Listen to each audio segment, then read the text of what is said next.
Ladies and gentlemen, welcome to the Warriors Corner for the presentation on driving capabilities to the warfighter. Today's speakers will be Brigadier General Brian Gibson, Director, Air and Missile Defense CFT, and Mr. Darrel Coleban, Deputy Program Executive Officer for Missiles and Space. As a reminder, during the question and answer portion, please wait until you have the microphone in your hand before asking your question. And also, so for everyone's awareness, there are links to archive presentations from the Warriors Corner at the black table in the rear. At this time, let's welcome Brigadier General Gibson and Mr. Coleban. Thanks. All right, well, good morning, everybody. Hopefully you can hear me. And I apologize, I'm not a Washington Nationals fan, but I probably should be after last night. And I'm not a Green Bay Packers fan. I probably should be after last night. So if you had any of those two things that you had in your history last night to watch, they were awesome to watch. And I think you saw two great examples of what winning looks like. And you've probably heard from our secretary, you've probably heard from our chief, you've heard from others that what we do in our Army is we win. And we're in a place now, we're in a critical place now where we must continue to win. And it's because of teammates, it's because of partnerships, it's because of industry, it's because of our foreign national partners. My partner to my left, my battle buddy, is Mr. Darrel Coleban. His boss, Major General Rash, unfortunately couldn't be here this week. But between the acquisition community and the requirements community, at least in my career, I've never seen an environment where the teamwork comes together between two different organizations with two different responsibilities. So you're going to hear equally from Darrel here in a little while also from the acquisition perspective of what we do. It's a privilege to be here. I'm the Air Defense Cross-Functional Team Lead. Some of you I've met, some of you I haven't. I look forward to your questions at the end of this as we spend a little time together first in the chute this morning to talk about what's on the horizon for air defense. So before I get into the briefing, I think there's three important things that matter to air defense to allow the Army to win. Three things. And if the air defense community doesn't achieve these three things, our Army doesn't succeed in the future. The first thing is it's to protect our maneuver forces. And you've probably seen over here on the floor our most recent short-range air defense vehicle that we are bringing to bear in capability, the Intermediate Interim Maneuver SHORAD vehicle. The second priority that matters to us to win is that we have to protect the fixed and semi-fixed assets above the maneuver formations. Think about Corps and Division headquarters. Think about logistics locations. Think about critical locations on the battlefield, whether they be river crossings, whether they be other locations that matter to allow the maneuver to occur. We have to equally protect those locations to win. And then lastly, and probably the most important thing that we have to accomplish as a force, is we have to converge our capabilities to create windows of opportunity for the joint force. Army Air Defense is a part of the joint force, just like every other capability in our Army. But because of our capabilities from space to mud, we operate many times in direct support of our joint partners at echelons at the strategic level and the operational level. So those three things, if we accomplish those, we win, and we allow the Army to succeed in multi-domain operations and large-scale combat operations. So if you could bring up the first chart, please. Inside of our cross-functional team, next slide, please, we have four main lines of effort. And those three things I told you a few minutes ago about what matters for winning for Army Air Defense are embedded in these four lines of effort. And those four lines of effort span mission command or command and control for air defense. They span some maneuver formations and capabilities. They span capabilities that allow the maneuver to occur. And they span new sensors. So those four things are in priority order for us as an air defense force and us for our Army. Our mission command capability in the future can no longer be 1, 2, 3 different types of mission command platforms. It has to be the same platform, it has to be the same capability, and it has to be across the breadth and depth of the battlefield to allow us to converge. The second priority is our maneuver shore at or protecting our maneuver forces. Our adversaries, especially those potentially on the plains of Europe or elsewhere, know that our heavy division forces and our land forces must be protected. And that's why we're bringing back the Striker-based variant that you see today. Our third priority on there that you see is the indirect fire protection capability. That's intended to provide the protection above the maneuver formations for a little bit broader range of threats. It's not just about the low and slow things that we expect to occur inside of the tactical formations. But it also, we should be making sure that we employ our capabilities with the best cost and capability ratios that we can. And that allows us to accomplish that in the future. The fourth priority in order is our replacement radar for Patriot. This radar will operate at the operational and strategic levels, but most importantly with this radar, and you'll see this as a theme from Darrel and I, not only today, but you'll see it as a theme for air defense, is that no longer are we in the business of building a standalone weapon system. No longer can we afford to build a weapon system that can't talk to anybody else. No longer can we have weapon systems that are tied from the missile to the radar. No longer can we have weapon systems that don't interoperate and integrate across our air defense and our Army and our joint force. So this is a standalone sensor. And this is the first sensor inside of our air defense platform that will allow us to do things differently. When coupled with a mission command system that takes advantage of standalone components and capabilities, you can start operating in much more flexible, distributed, efficient, and effective methods. So then you can pair the best sensor with the best shooter, with the best mission command capability at the right time in the right place. And that's why it's so important in our strategy as we move forward for the Army and for our joint force, is to take a critical eye on those technologies that allow us to do that. And whether it be advanced machine interface type applications in the future, or whether that be a sensor like you see on the bottom of this chart, every place in the future where we seek to achieve success and dominance will be at the component level. Where we can't achieve that, we'll take it back to weapon system as needed. But our first and foremost priority is to get the command and control straight, then plug in capabilities where we need them across the battlefield. Next chart, please. Some of you may have seen this. It's a little bit busy chart, but the purpose of this chart is to demonstrate that your air defense force, your Army, you know this, operates at all echelons, operates from the strategic to the tactical. And there's no silver bullet. There never has been, there never will be. We've sought to try and find silver bullets in the past for all the right reasons. But we've seen that practice has been unaffordable. It can't counter the range of threats across the breadth of the battlefield that you have to counter.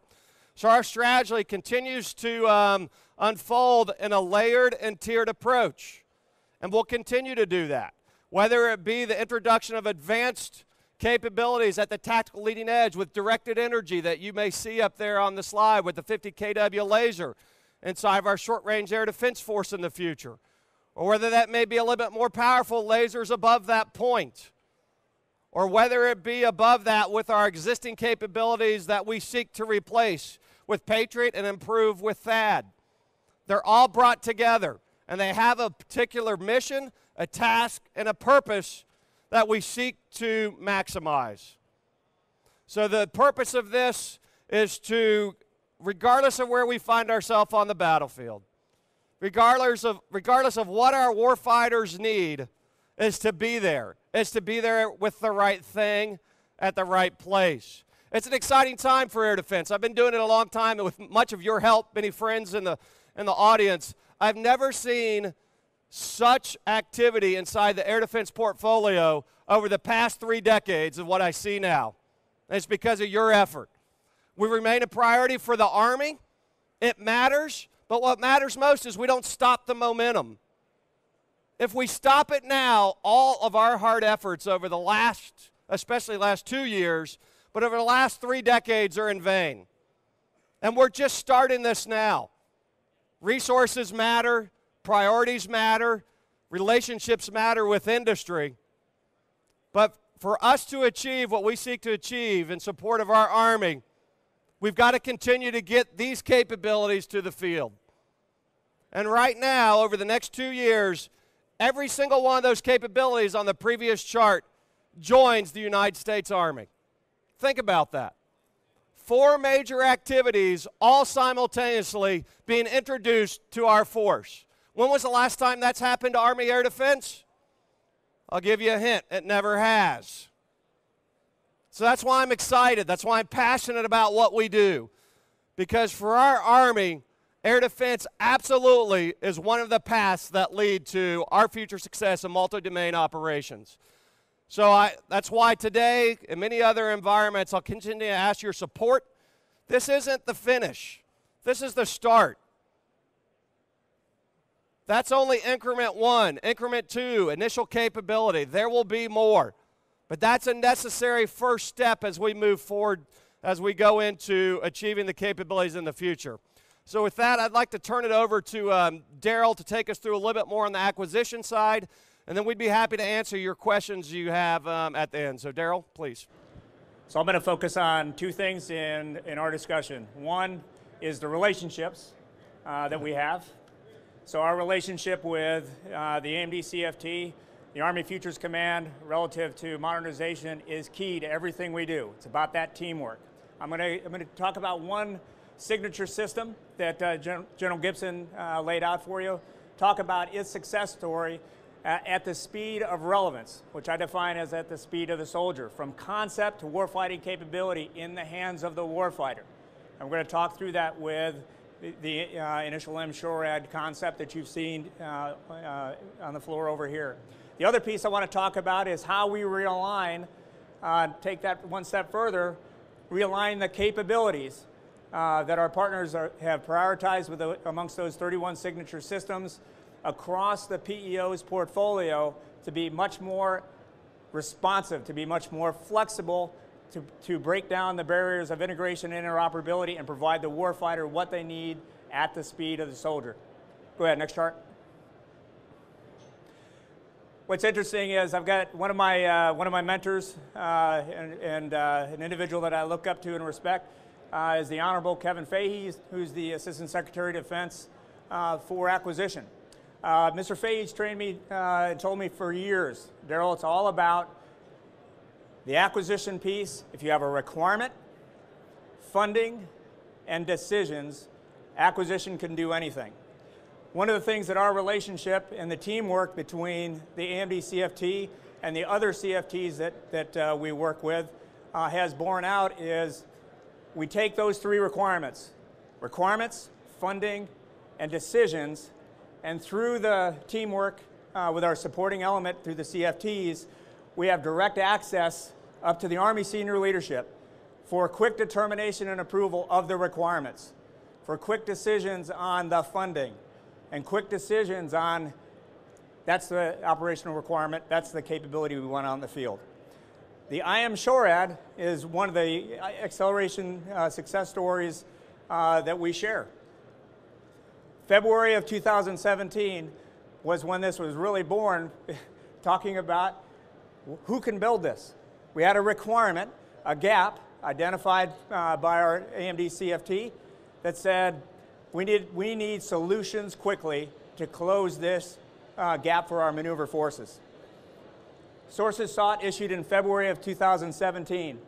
And you can read across and look at the timelines, but look at the time from sources sought, which was what can industry do for us, to the down select in the June timeframe of 2018 and contract award, the subsequent contract award in September of 2018.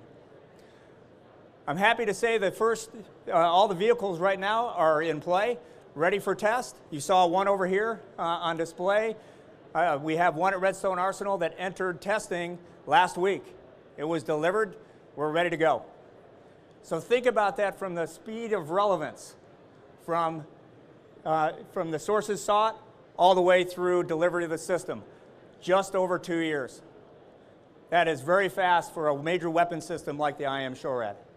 So our lesson learned, we engaged with industry early.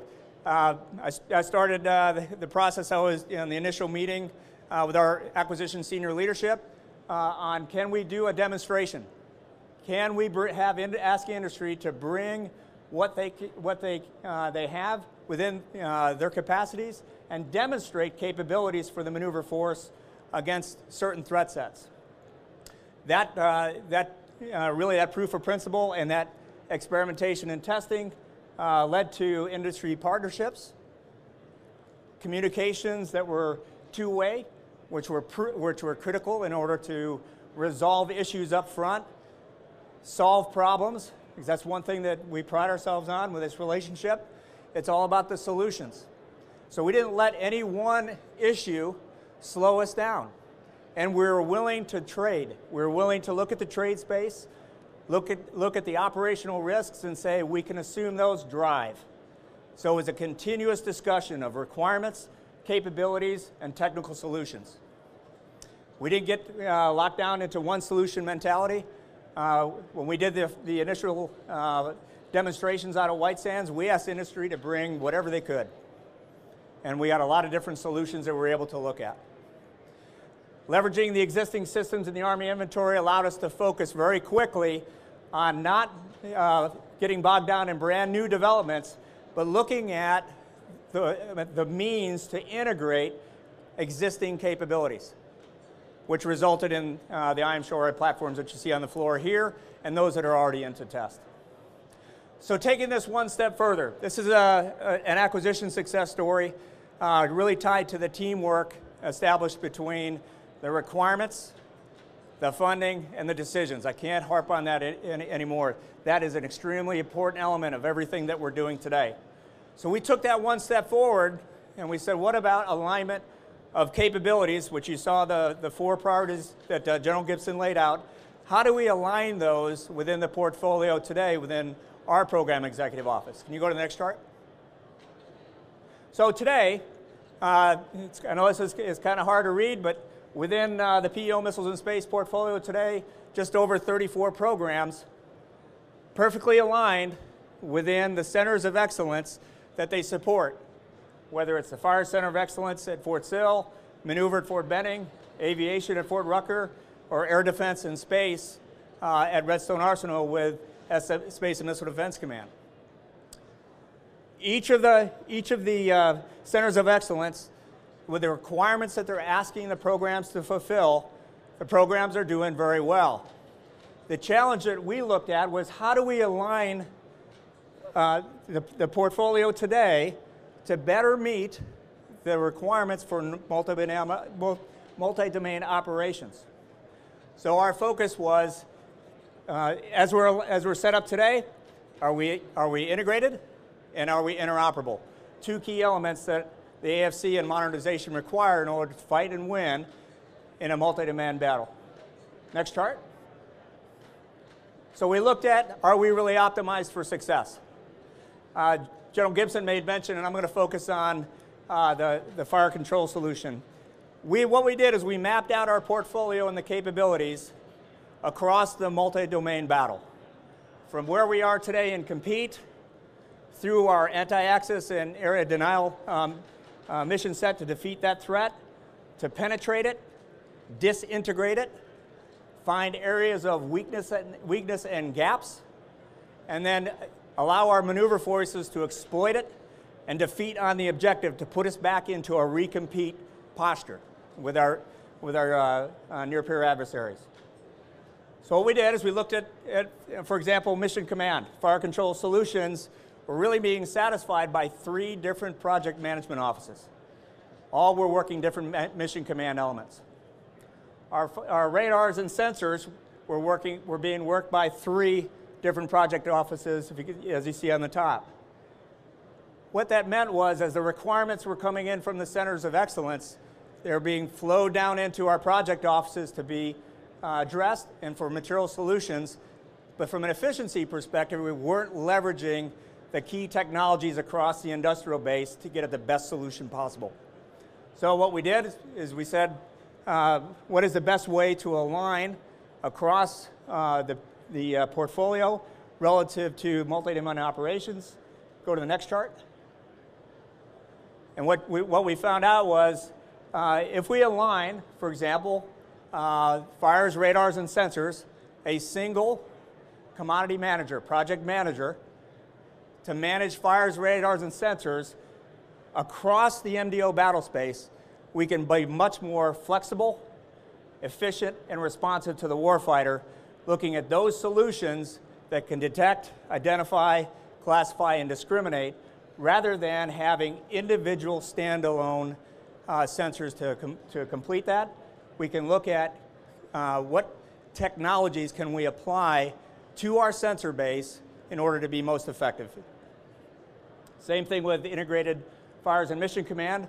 One mission command providing the fire control solution. Converging, aligning those capabilities into one architecture to be very efficient across all things integrated air missile defense, to allow now components, to allow a sensor to be pulled into that architecture, to allow an AMD fires interceptor and launcher to be pulled into that architecture, to allow for defensive or offensive fires capabilities. So as we laid this out, what we found was by going through the alignment of these capabilities in accordance with the multi-domain operations, we're able to start laying the foundation to solve the problem. That's what the AFC is all about. Army Futures Command is really driving solutions. The solution to solving the problem of alignment of capabilities to achieve desired outcomes across warfighter functions and multi-domains is finding that architecture that aligns offensive and defensive fires on the battlefield. What a game changer relative to integration and interoperability, not only for the U.S. systems, the Army systems, but for the joint systems on the battlefield as well. Next chart. So at the end of the day, what we've done is we really haven't changed the product lines. The products are the commodities fulfilling the capability sets. What we did is we realigned, or are looking at realigning those products with those capabilities into fires, radars, and sensors, the mission command elements, air missile defense fires, operations and strategic fires, and then aviation and ground fires. Integrating and interoperating offensive and defensive fires capabilities. So I appreciate the time to address you today. General Gibson and I will open it up for questions. Okay, thanks, Darrel. I know the questions come, so what really's changed, Army, right? What really are you doing? Are you just changing organizations? Are you just trying to build things faster? Yes, yes, yes, yes, yes, and more yes to the end of that. We are absolutely doing all of that with an eye on getting past our overmatch that we see today. And we know it takes all of that. We know it takes changed organizations inside of the acquisition community. We know it takes different requirements, processing timelines from the user community. We know it takes different ability to speed things at something less than the gold-plated 100% standard and be that good enough to incrementally upgrade it later. But none of this is possible without people. And none of it's possible without the relationships that hopefully you've seen today that has demonstrated, first of all, we're on the same team and we're on the same message. But more importantly, we're on the same future and we're striving to achieve the same thing. And with your help from industry, from our partners, we will. But as I said it earlier, this is the beginning, not the end. 18 months from requirement to a piece of metal on a floor is awesome. But that's only the awesome first step. We've got more in front of us. It's an exciting time for air defense. And I think over the next 2 to 4 years, you'll see the greatest change inside of this branch and inside of our capabilities that you've ever seen in the history of the United States Army Air Defense Corps. And it's interesting, in 1968, Air Defense split from the Field Artillery Corps 50 years ago. And we find ourselves today talking about offensive and defensive fires integration 50 years later. But that's what's upon us. That's our future. We look forward to whatever questions you may have, please.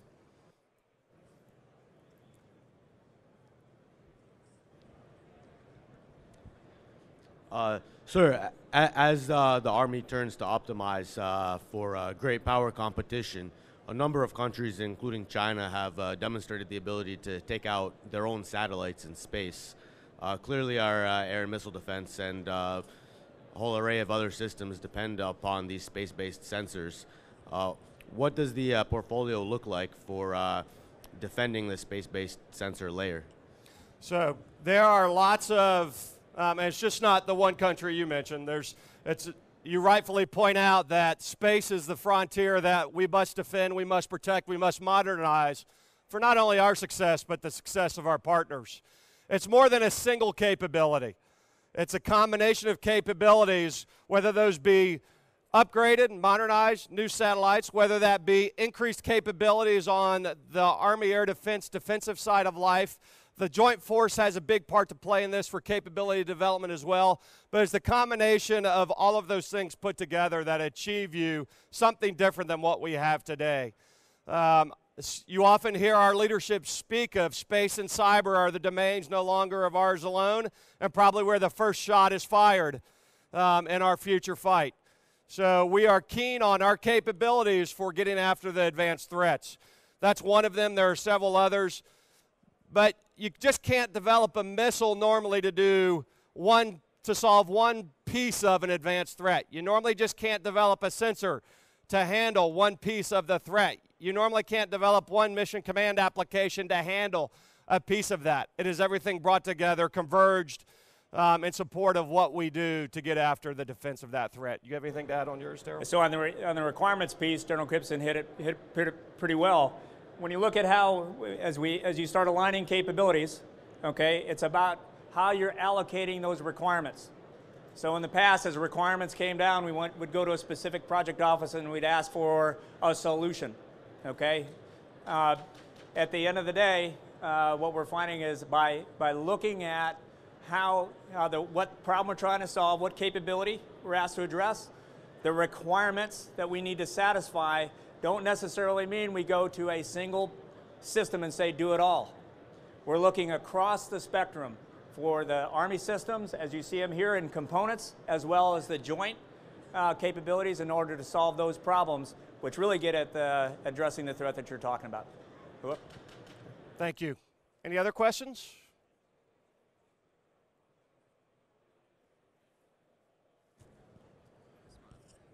Hey, sir. So in looking towards the future and looking at, competing with near-peer adversaries, one of the things that the U.S. kind of lags behind is EW. And, we look at like some of our near-peer adversaries and they're completely integrated. And while, I see, this integration of like fires and stuff being great, where are we at as far as EW and what is the concern with that? So EW is absolutely essential to account for, to integrate, and not only at the platform level, but organizationally above that, for not only air defense, but for our Army. As an example, inside the air defense portfolio, what we're doing, we are very attuned to in our future requirements for onboard capability to operate in the EW environment. And that matters at the platform level significantly, where perhaps it wasn't as unique a requirement in the past. But it's not just being able to defend, operate, compete in that environment at the platform level. You've got to have the ability to, on the intelligence side of life and also on the maneuver side of life, to be able to share information so you can enable the competition to occur at the platform level. So for air defense, inside of our new sensors specifically, we are absolutely focused on what it takes to operate in that space. And sometimes it may be more power. Sometimes it may be operating differently. Sometimes it may be don't turn your radars on, right? It's about getting the information from others so you can take advantage of your converged capabilities versus having the inherent disadvantages perhaps at the individual platform level that aren't converged. Any comments on it? Yeah, so we look at it not just from an EW perspective. We're looking at the ability to operate in denied environments. to include cyber, EW, and Assure PNT. So we have amongst the cross-functional teams that we work very closely with, the Assured Position Navigation and Timing team, led by Mr. Willie Nelson, who's that CFT director. We work very closely with him as well, relative to being able to survive in those operationally denied environments so they can fight through it, as we've described with relative to the multi-domain operations, from compete all the way through to get back to a recompetitive mode. So it's all of the above. And if I could just highlight what Darrel said, that's an important point, right? All of us, when we create new organizations, there's a tendency, human nature, to allow stovepipes to occur when you create those. That is absolutely not what occurs inside of at least the cross CFTs and across our Army. We're intentional about it. Our leadership is intentional about it. We have hooks and ties to our capabilities being developed that are dependent to converge across all the different capabilities. So it's an important point to re-highlight. That teamwork just doesn't go lateral between the acquisition community and the CFT for each of our portfolios. It's across our Army if we're going to win this thing. And it's those 31 signature systems you've heard our leadership talk about where our primary focus is. Good, thanks. Any other questions? General, thank you very much. I appreciate your capability-based realignment. That's no small accomplishment already. Would you, either of you gentlemen, care to comment a little bit about the interrelationship between the PEO and the Missile Defense Agency as an example, now that you're aligned by capabilities? Yeah, I'll turn it over to, thank you, I'll turn it over to Darrel here to answer the remainder of this. I just offer a couple things first. What Missile Defense Agency does on behalf of the Department of Defense is essential. And for our Army, many of you know, oftentimes those are capabilities that get developed and then at times are transitioned to services at the appropriate time and at the appropriate level with resources. But without an organization at OSD level, it then becomes a service opportunity or a service problem to try and replicate the power that OSD can bring through the Missile Defense Agency for our strategic capabilities. And quite frankly, our most advanced threats that we're trying to counter in the future, we can't do it alone, and it has to be done with their help. So they're absolutely essential as a teammate in the DoD environment, and it's a pretty close relationship. It hasn't changed. But Darrel, if you want to comment on the relationship any further? If you could go back one chart.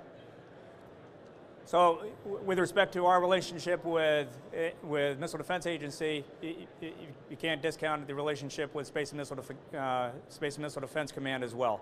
Having those three elements, and we're being centrally located at Redstone Arsenal, our external stakeholders are within arm's reach. So we spend a good portion of our time not only working with the Army Futures Command and their related cross-functional teams. We spend a lot of time working with Missile Defense Agency and Space and Missile Defense Command to get down from the warfighter, from the operational and tactical, all the way to the strategic. So as you look at the MDO capabilities, they apply across the battle space to include Missile Defense Agency.